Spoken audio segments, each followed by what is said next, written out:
Okay, today in the Female Stoic podcast, we are talking about the Stoic invalid. And the question that's been sent to me is, I'm suffering with a long-term condition which challenges me at certain times and is livable at others. I'm looking to reframe it as I know it's an external force and beyond my circle of control.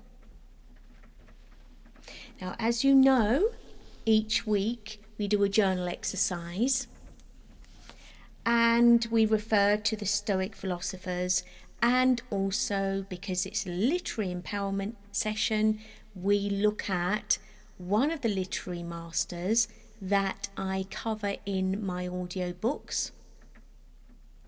And today's literary master is Susan Coolidge, and she wrote the What Katy Did series in 1872.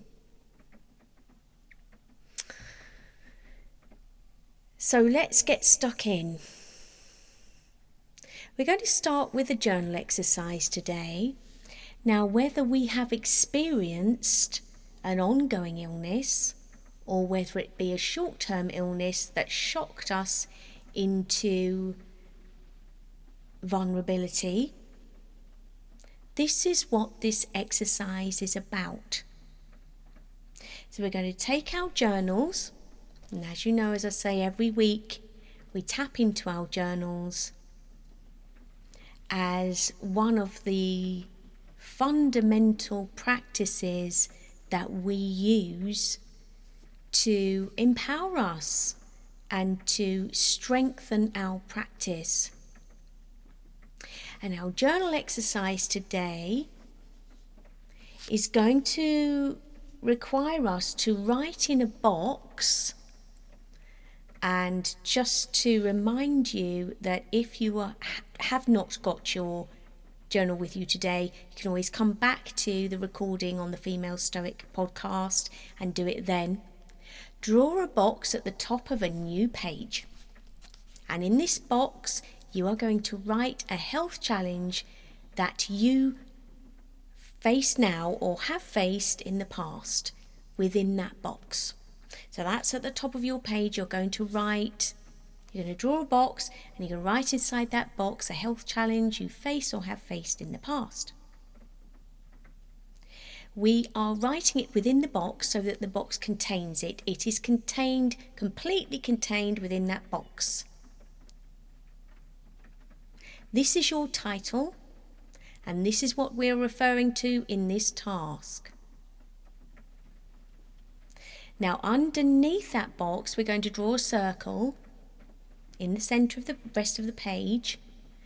And as the lesson continues and you come to understand how to manage the healing process, you're going to write inside that circle what you can control about your health challenge.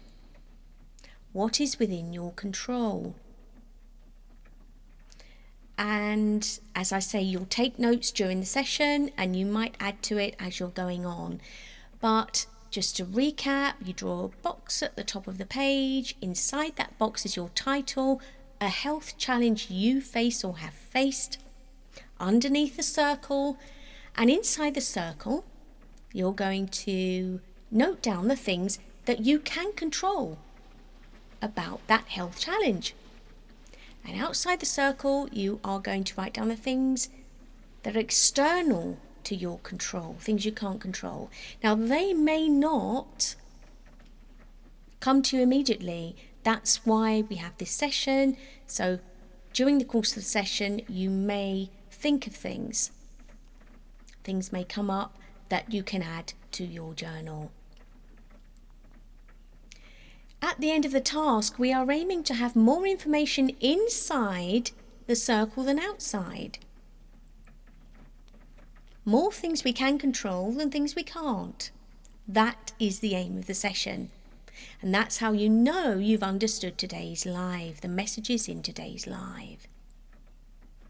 So today we're going to reference the following Stoic ideas. Amor fati, which is the love of fate, as we embrace fate and we accept reality, is a Stoic idea, which involves accepting and even welcoming whatever happens in life, good or bad, as part of the natural order of the universe. So these external forces, these external things that happen to us like health, wealth, pleasure, pain, and so on, are neither good or bad in themselves. That's what we come to understand. Virtue is the only true good, and all the other external occurrences mustn't be allowed to determine our well-being or get into our inner citadel and affect our inner peace. Okay? So we are trying to embrace fate and accept reality, which is difficult when we feel physically threatened and vulnerable. It's very hard to accept that. And that is why we're referring to what Katy did. Now, if you haven't heard the story, take a listen to the audiobook. It's on the free tracks, What Katy Did, which is all about a 12-year-old girl, Katy Carr, who lives with her Aunt Izzy after having lost her mother at the age of 5. This was written in 1872 by Susan Coolidge. She's the oldest child, she's a daughter, and we can assume at that time there's an expectation she would become the mother figure to her siblings because her mother is dead. But of course, with What Katy Did, now there are 3 books in this series, there are 2 others, but in the actual What Katy Did series of 3 books, she is of course in the beginning the antithesis of a mother figure to her siblings, because she's just a child. She's a 12-year-old child trying to make sense of something which is just about to happen to her. So she begins the book as a tomboy figure who likes having fun, who likes having her own way and just going out and enjoying the craziness of childhood. She's a little bit irresponsible, and obviously she has to be the antithesis of responsibility in the beginning in order to grow and fulfill the narrative, which is the development of the protagonist, which is what she is. And this series was supposedly modelled on Coolidge's own family. Coolidge being a pen name, Sarah Chauncey Wolseley was her actual name. And it's said that Katy was inspired by Susan herself, and the little Carrs, that is Katy's siblings, which she has 4, they provided the setting for the home of the Carrs in the first book, and they were directly related to Susan's siblings.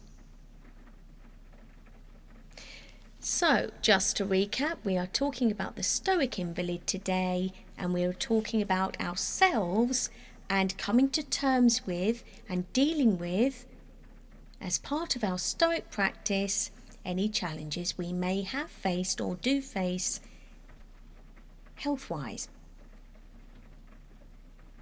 So what we're going to try to do, our aim in this session, is avoid labelling situations as good or bad and placing any power on these external forces that we know as Stoics are outside of our circle of control. There's nothing we can do about them.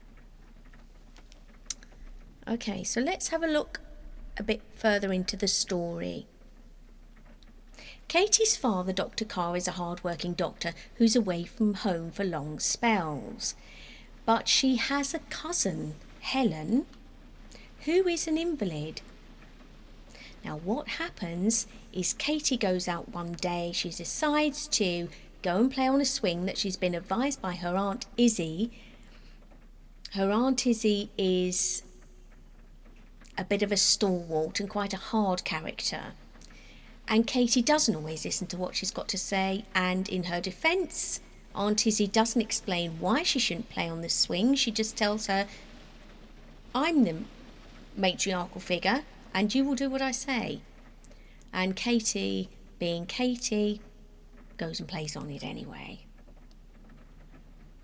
So, as a result of this, she has an accident, quite a bad accident that affects her health. She becomes an invalid. She has damage to her spine and she is confined to her bedroom. And this is where Katy's cousin Helen comes in, because she's an invalid herself. She's the embodiment of kindness, the one who helps Katy negotiate her condition and come to terms with it.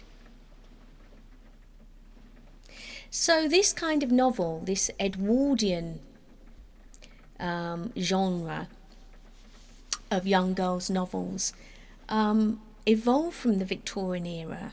This tradition of didactic literature where there's a moral at the end of it for children and young women was well established at this time, and these novels served as a primary way to teach young girls about morality, good conduct, and the importance of cultivating virtuous traits.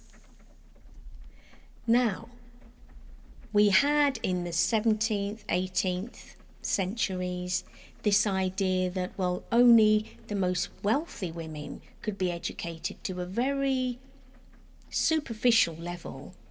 Now, we have in the 19th century this idea that actually girls should be educated, and this came through literature. And so you had this massive growth of girls' school stories, these novels reflecting and reinforcing the societal emphasis on girls' education as preparation for their social roles. And within this genre, obviously, we also have Anne of Green Gables. So, let's go back to the question. I am suffering with a long-term condition which challenges me at certain times and is livable at others. I'm looking to reframe it as I know it's an external force and beyond my circle of control. So we're looking at Katy Carr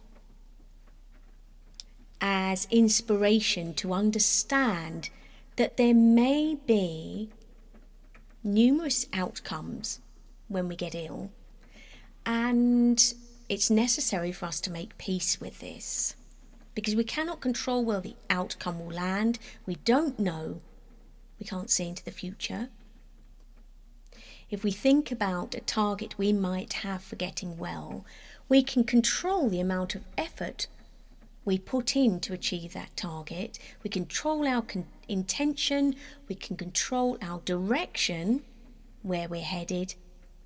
We can control the acquisition of the knowledge of the steps we need to take.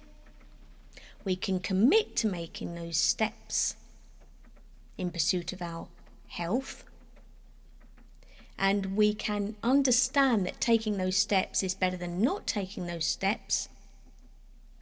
But everything outside of that is outside our control. So all of these things should go within the circle. The amount of effort we give, our intention, our direction, the acquisition of the knowledge of the steps we need to take, the commitment to taking those steps, and the understanding that taking those steps is better than not.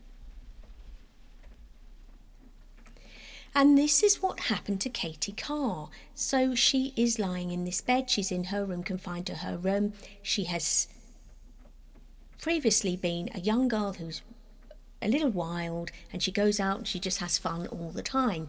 She, to some degree, rejects her younger siblings. She's not really that interested in them, and she's just interested in messing around. And then she's forced to transform due to this devastating injury. This injury that leaves her an invalid for 4 years.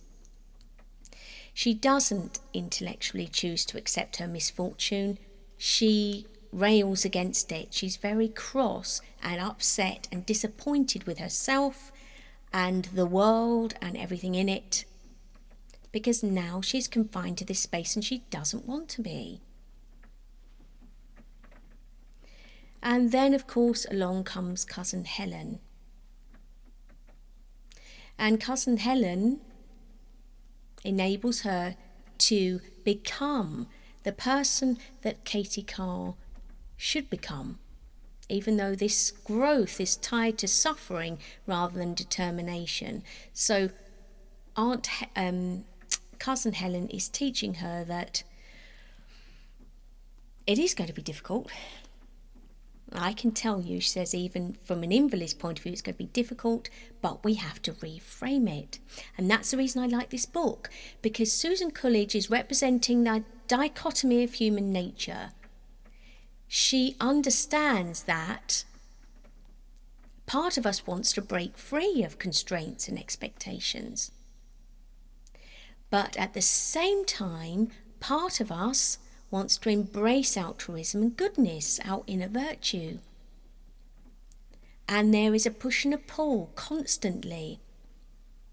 And it's trying to make sense of that. It's non-judgmental, but it's trying to guide us. And that's what I like about it. Well, that's what I've got from the book. So we've got Katy Carr, boisterous, irresponsible, clumsy, impatient, short-tempered. And one day she has an awful accident.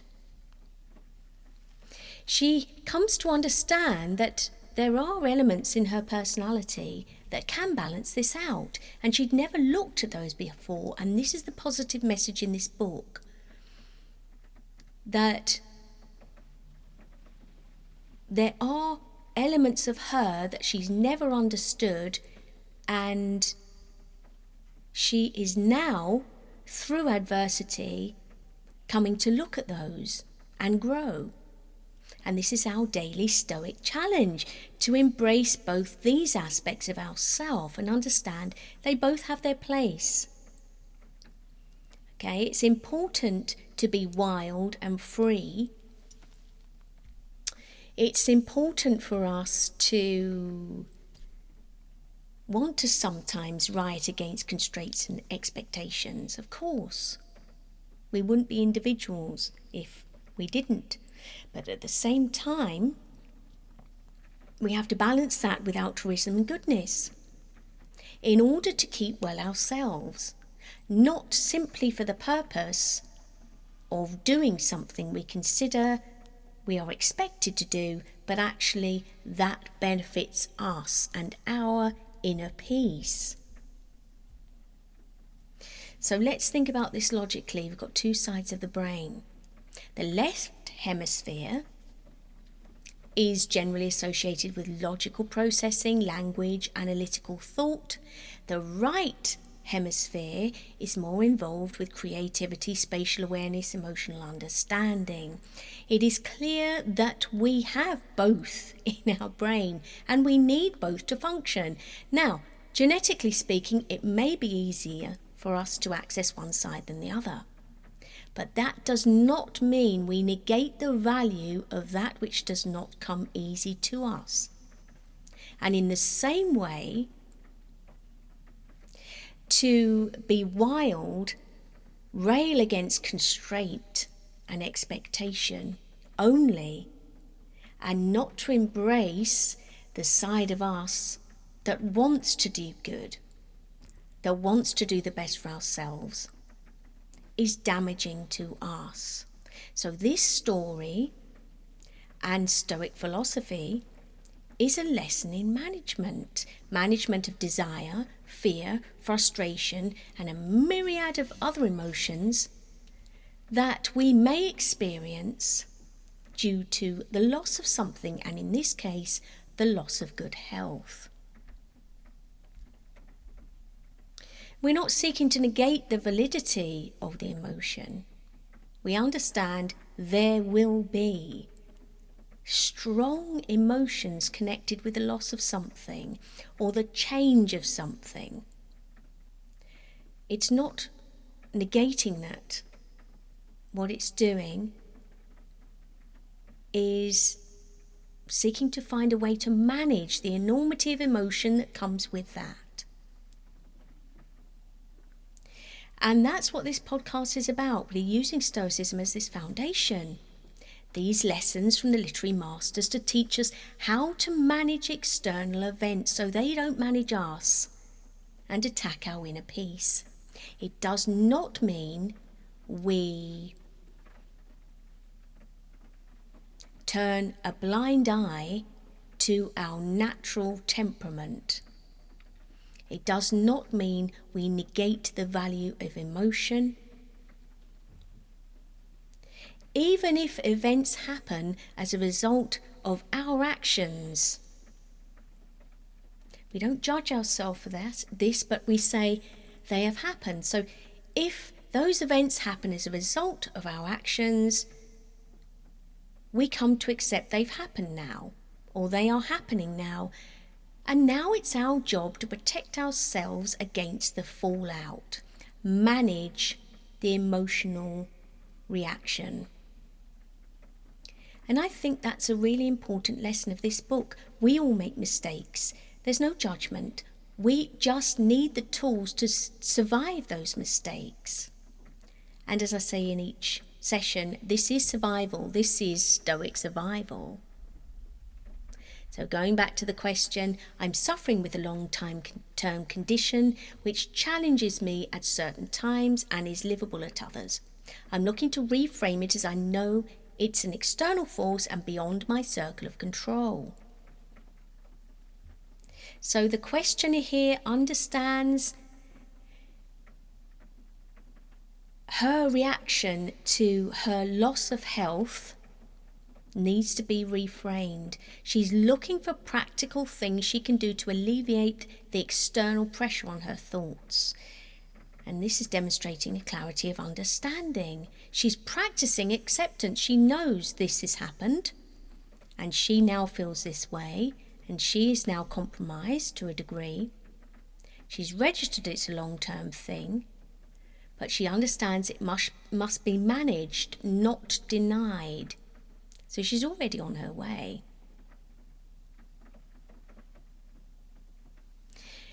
I'm going to read a quote now from the story. It goes like this. Years afterwards, Katy told somebody the longest 6 weeks of her life were those which followed her conversation with her father. There was no chance of getting well at once. The days dragged dreadfully. Each day seemed duller than the day before. She lost heart about herself, and she took no interest in anything. Aunt Izzy brought her books, but she didn't want to read or sew. Nothing amused her. Her siblings would come and sit with her, but hearing them tell her about their plays and the fun things they'd be doing made her cry miserably. She sat in her gloomy room and was so cross that eventually her siblings didn't mind not being able to see her. She made Aunt Izzy keep the blinds shut tight. She lay in the dark thinking about how miserable she was and how wretched all the rest of her life was going to be. And that's an easy trap to fall into. As long as she was forced to stay in bed, Katy could not be grateful for anything that was done for her. Cousin Helen then comes to see her, and Katy asks how she copes with her long-term condition that prevents her from walking, an illness that she contracted in childhood. "How do you do it?" she cries. "I wanted to do so many things and now I can't do anything at all." And her cousin asks, "What sort of things?"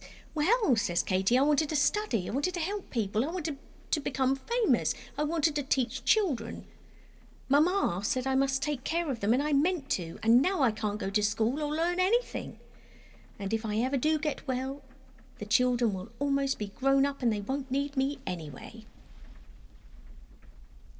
And at this point, the turning point, Cousin Helen says, "Why must you wait until you get well?" "Well, what can I do lying here in bed?" says Katy. And Cousin Helen says, "A good deal. You can't learn much, but you can learn to be patient. You can learn a lesson of cheerfulness and the lesson of making the best of things.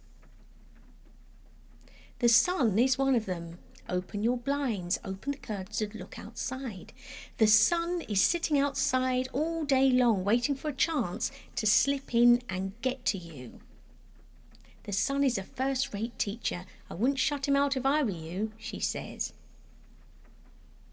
The message here is clear. Surround yourself with symbols of hope. Find joy in the little things, a colourful cup, a sunny window, pretty pyjamas, and be mindful of the external messages you expose yourself to.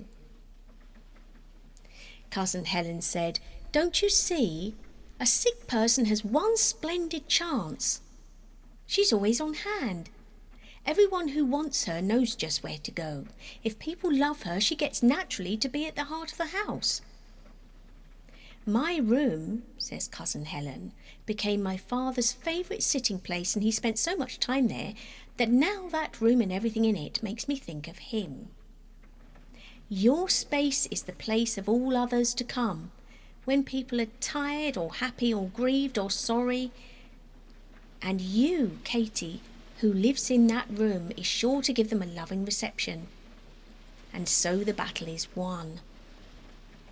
There are days," she says, "when your head aches and you feel cross and fretted and don't want to think of anyone but yourself. But on the other days, when people come in, you will gain a sense of purpose." And these are the things we are putting inside our circle of control. We have time. If we are confined to a space, if we have time where we are not well to go out into the world but are at home, we have time. What are we going to do with that time? Are we going to spend that time railing about how terrible life is? Or are we going to make sure that environment that is so close to us represents symbols of hope, elements of joy, things we like, even on the worst days where we can but lift a cup, make sure that's our cup, our special cup, something that symbolises a thing we chose when we were feeling better. It's the small things. It's the opening of the curtains. It's the letting the light in. And of course, by the end of the story, Katy recovers from her injury. This fire of imagination she had, this energy hasn't left. And she slowly gains it back because she's no longer at loggerheads with the people around her. She has time for her siblings. She's calmer and she's more capable. And so, eventually, when the anger leaves, everybody comes back round. This reminds me of a scene from Beauty and the Beast, where the Beast is so cross. But then when he calms down, all of his little members of staff, they come back and they collect back round him again, because they sense the anger has eased. "Oh, Cousin Helen, don't," said Katy, her eyes filling with sudden tears. "I haven't been brave. You can't think how badly I sometimes have behaved and how cross and ungrateful I've been. Every day I see things that ought to be done and I don't do them." But that's the point. We are not judging ourselves, one, for the position we're in, whether it be self-inflicted or whether it just have happened to us. We are saying, okay, I choose to practice acceptance. I understand some days I will have nothing in the bank to give. And other days I will, but whatever happens, I can determine my environment and I can give myself little elements of hope that I can use to support me in my worst times. And with that change of attitude, I will then be more open to accept other people and relationships into my life. Some of the most compromised people are some of the most happiest. And that's the message here. It's that management and understanding that some external forces are just outside of our control. There's nothing we can do about that. So what must we do? We must accept them. And it is our job sometimes to lose patience. Okay? To lose our bossy exuberance and our quick temper. Sometimes it is a job we must take on in order to protect our inner peace. And with that, we understand this is a journey of hope and enlightenment. We are seeking to rethink our strengths and focus on these. It's not that we are denying what is happening. And so, in this way, in this novel, Katy is fighting, but in a different way. She's fighting resilience. She's fighting for virtue rather than to give in to self-pity and desolation. She hasn't lost the fight. She is redirecting it. And this is what we're doing here. We are reframing and redirecting our energy.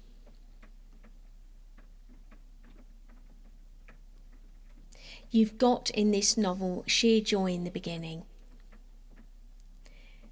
You can see that the author is completely in sympathy with her heroine, and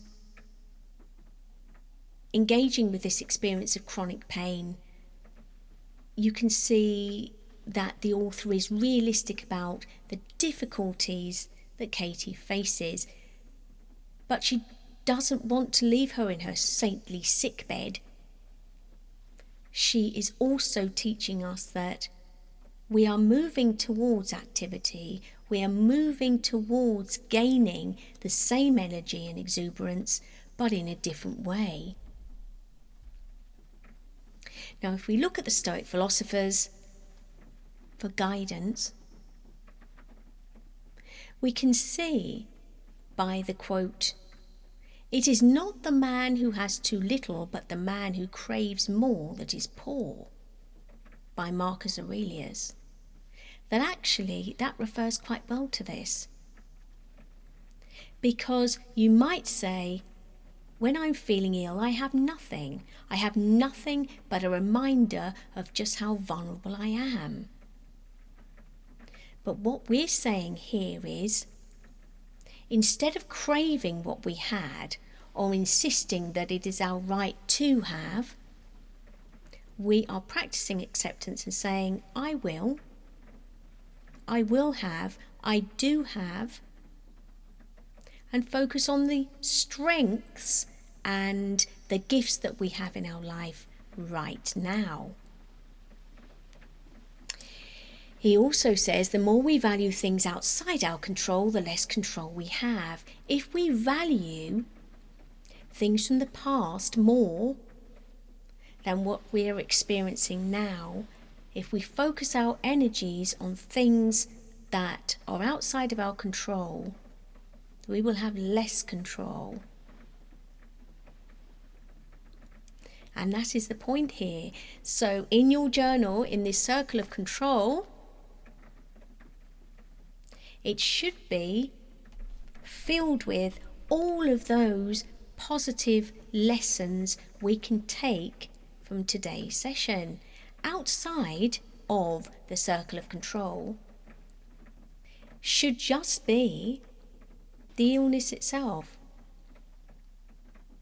And actually, when we balance that up, we see there are many more things to be grateful for than not. And that's the message of the day. Marcus Aurelius also said the obstacle is the way. And this, in this novel, is the point. This obstacle is handed to Katy by the author in order for her to develop.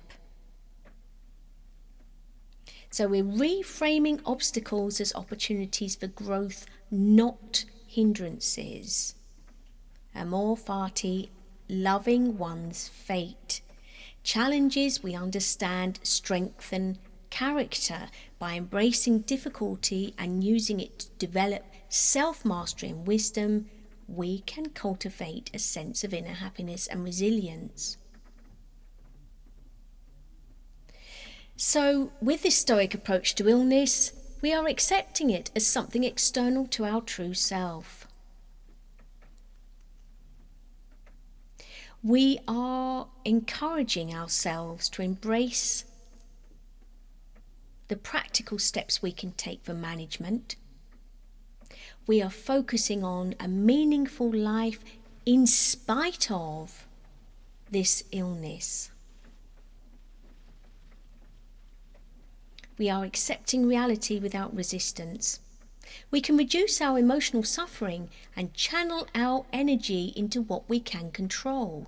That doesn't mean we are denying the illness. It means we are choosing not to focus solely on that when we have our strong days and we don't need to. We're taking steps to look at our diet, our rest, and continuing to live a virtuous life so that we are keeping our inner walls of our citadel high and protecting our inner peace. And that involves pragmatism, interventions to manage the condition rather than solely pursuing a cure. So as far as Katy Carr goes, she acknowledges her current condition without judgment. This is my state and I'll make the best of it, she says in the end. She formerly has neglected her relationship with her siblings and now she embraces that relationship. She adheres to a treatment plan rather than denies it, and she tries to adapt little things within her room to manage her well-being. Where she'd given up on her environment, she understands for the foreseeable future, this is my environment and I am going to make it reflect my inner virtue. I'm going to find opportunities to be brave. I am going to spend some time still educating myself, understanding that this illness is an external event affecting my body, but it's not affecting my true self or character. So, to conclude, we're not denying suffering, but we're seeking to lessen the emotional burden of illness by shifting focus from what is lost to what remains, what we have control over, and what can be cultivated within our mind and our character. If you are inspired by this story, check into my audiobook, What Katy Did, and take a listen. And I shall see you next week with another The Female Stoic podcast. Bye.